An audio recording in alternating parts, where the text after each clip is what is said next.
Olá, bem-vindo ao Agora Aprendo. Vamos agora iniciar nosso estudo de morfologia. Vocês sabem o que é morfologia?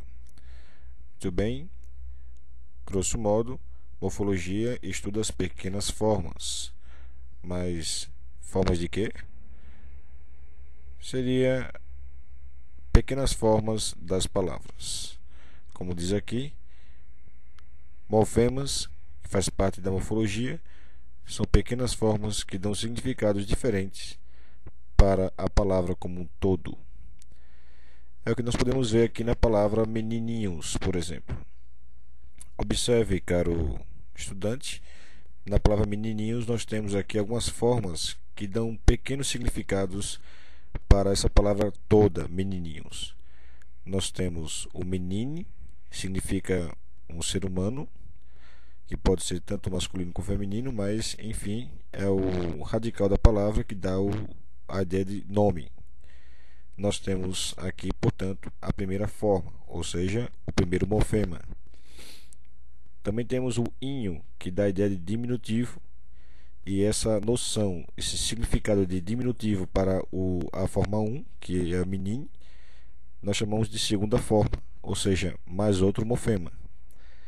Também temos aqui uma outra expressão que dá uma característica diferente para a palavra como um todo, que é o O, podia ser o A, ou seja, o O diferenciando-se do A, produz, portanto, uma outra forma, ou seja, outro morfema.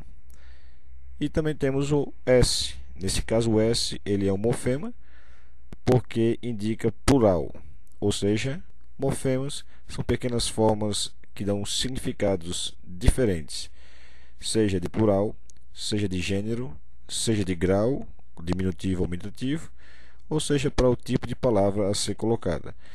Aí você fala, mas então quer dizer que todo S é um morfema? Não. Para ser morfema precisa ter um significado diferente, dar uma ideia de diferença para com a outra palavra. É o caso aqui da palavra lápis, por exemplo. Note que esse S ele não é morfema, porque não indica o plural. Portanto, o S de menininhos é morfema, mas o S de lápis não é morfema. Logo, podemos entender aqui que morfema seria o objeto de estudo de morfologia. Morfologia, logia, estudo, morfo, dos morfemas.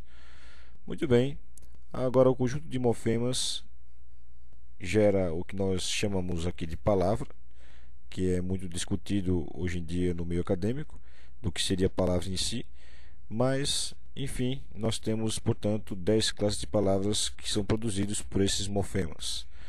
Nós temos o substantivo, o artigo, o numeral, o adjetivo, o pronome, o verbo, o que fica junto do verbo, que é o advérbio, a preposição, conjunção e interjeição. São 10 classes de palavras que fazem com que as expressões vocabulares de hoje em dia na língua portuguesa possam ser distribuídos em forma de gavetas, como se fossem classes, né? Por exemplo, vamos exemplificar.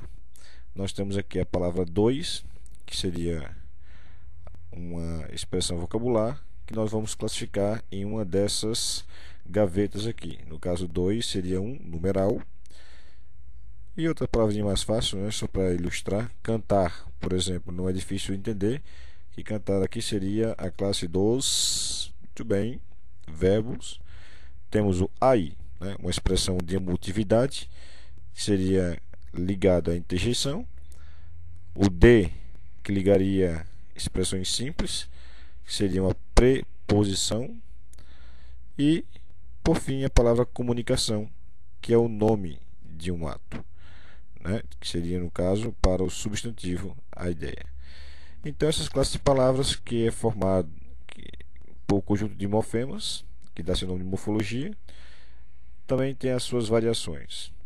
Variações que se refere são palavras que podem ir para o diminutivo, como está aqui escrito em menininhos, pode ir para o gênero masculino, como menininhos, né? Podia ser feminino, menininhas, e também pode ir para o plural, ou uma dessas três formas. ou uma apenas, mas varia de qualquer maneira.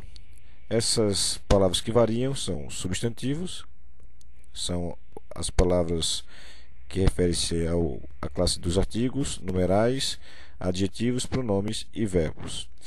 Já o que está em destaque em azul são palavras que não variam, não tem variação: advérbio, preposição, conjunção e interjeição. Portanto, morfologia, que é o estudo das pequenas formas que dão os nomes de morfemas, está aí resumido inicialmente para o caro estudante.